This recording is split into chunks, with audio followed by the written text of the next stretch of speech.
Je vous amène dans le livre de Matthieu 7, verset 21. Et vous allez voir comment Dieu mesure.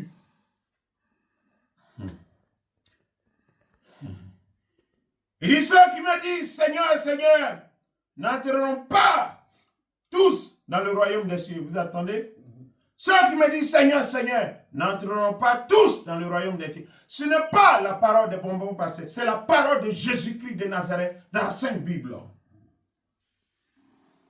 Mais celui-là qui fait la volonté de mon Père qui est dans les cieux, et il continue, il dit, plusieurs me diront ce jour-là, Seigneur, Seigneur, n'avons-nous pas prophétisé en ton nom? La prophétie ne te garantit pas le royaume des cieux. En vérité. N'avons-nous pas chassé des démons? Vous voyez, par ton nom, tu peux chasser les démons au nom de Jésus, mais ça ne te garantit pas le royaume des cieux. N'avons-nous pas fait beaucoup de miracles par ton nom? Ça veut dire encore, pour ceux qui rêvent, les rêveurs, qui suivent les faux prophètes, ils peuvent faire des miracles, des soi se disant miracles. Mais ça ne garantit pas, et ce n'est pas reconnu par Dieu. Alléluia. Alors je dirais ouvertement, je ne vous ai jamais connu. Retirez-vous de moi, vous qui commettez l'iniquité. Donc c'est quoi? Il y a des gens qui disent, on est sous la grâce. On est sous la grâce. On peut commettre des adultères et les fornications. On peut mentir. On peut être malhonnête. On peut piller le peuple. On peut utiliser le nom de Jésus, appauvrir et ruiner des familles. Il dit, je ne vous connais pas. Parce que pendant que vous utilisez mon nom, vous vivez une double vie. Pendant que vous utilisez mon nom, vous avez un pied dedans, un pied dehors. Pendant que vous utilisez mon nom, il n'y a pas de demi-mesure avec la vérité. Ou c'est oui, ou c'est non, ou c'est blanc, ou c'est noir. Dieu n'est pas ton ami, il est ton créateur. Dieu ne s'adapte pas à ta vie, toi tu adaptes à la vie de l'Éternel. Les entités, quand ils regardent les êtres humains, ils se moquent d'eux parce que les êtres humains sont dirigés par les entités.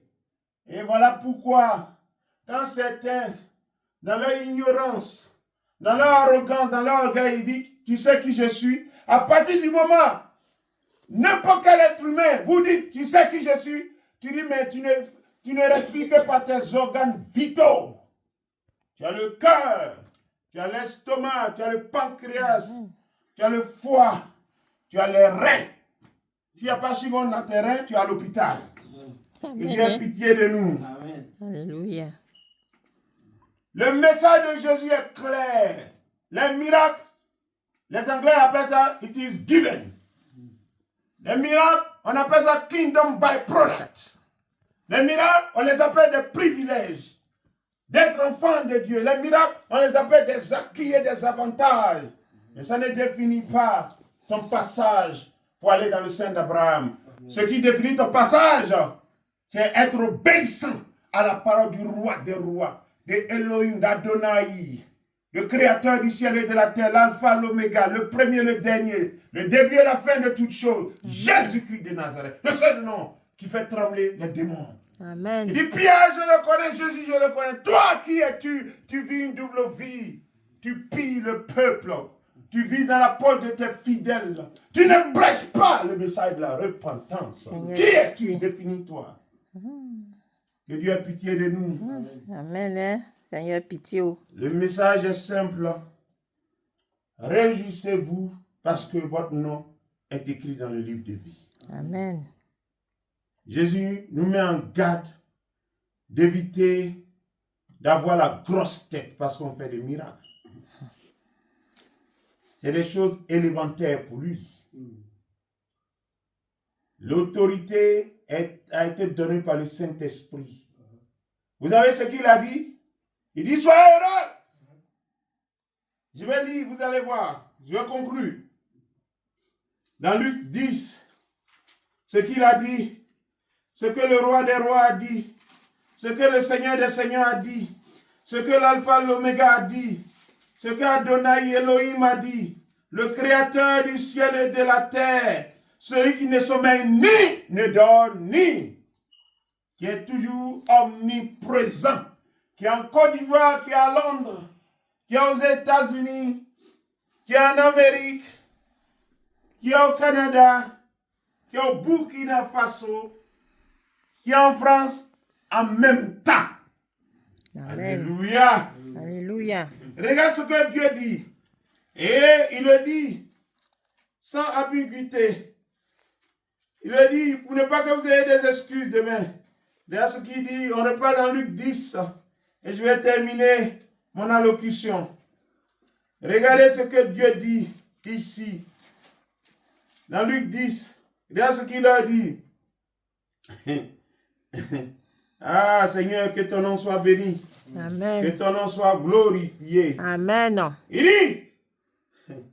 dit, en ce moment, Jésus tressaillit de joie par le Saint-Esprit. La joie, c'est le Saint-Esprit. Le Saint-Esprit représente le vrai Dieu des cieux, le grand Dieu des cieux. Il représente Jésus-Christ. Le seul et l'unique vrai Dieu qui représente sur la terre des hommes. Amen. Et regarde, Jésus tressaillit de joie par le Saint-Esprit et il dit, je te loue Père, Seigneur du ciel et de la terre. Sachez décrire l'Éternel quand vous parlez de lui. Sachez décrire l'Éternel. Amen. Seigneur du ciel et de la terre. Ça veut dire il règne en maître incontesté. Voilà. De ce que tu as caché ces choses aux sages et aux intelligents. Mais en fait, ce que Jésus veut dire, les orgueilleux n'ont pas droit à ça. Les soi-disant sages n'ont pas droit à ça. Les universitaires n'ont pas droit à ça. Je connais papier, j'ai étudié, j'ai des diplômes. Tu n'as pas droit à ça à cause de ton orgueil. Mais tu as étudié, tu n'as que appris ce que tu as lu.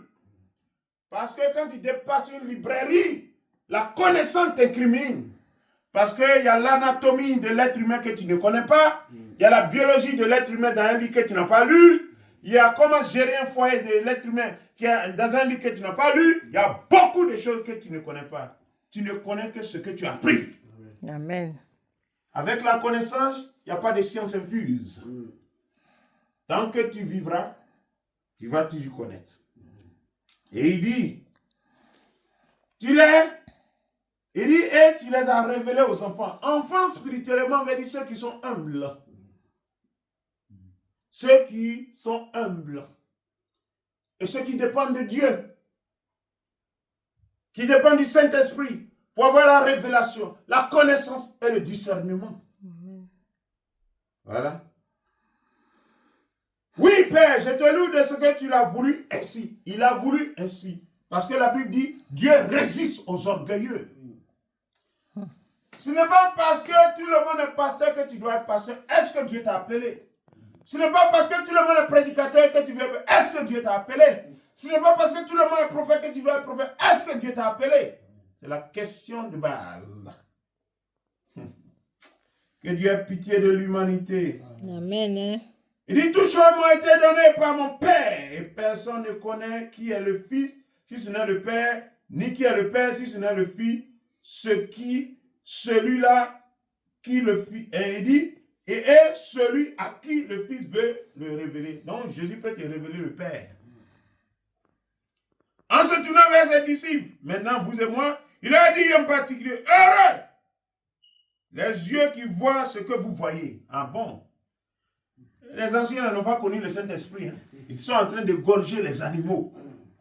Les Abraham, tout cela. Ils immolaient les taureaux pour avoir la repentance, pour avoir le rachat. Hein? Mais nous aujourd'hui, Seigneur, pitié de moi. C'est une connaissance. Il dit, je vais vers le Père. Je ne vous laisserai pas comme des orphelins. C'est ce que Jésus dit. Soyez heureux. Parce que votre chemin a été raccourci. Vous n'avez pas besoin des dizaines de bœufs, des milliers de bœufs, des milliers de moutons. Vous n'avez pas besoin du sang des animaux pour effacer la culpabilité. Vous avez besoin de votre bouche de confesser en toute sincérité du cœur. Et il y a la restauration, il y a la régénération, et il y a la transformation. Amen. Que Dieu vous bénisse. Amen. Que la paix de Dieu soit avec vous. Amen. Au nom de Jésus-Christ. Amen.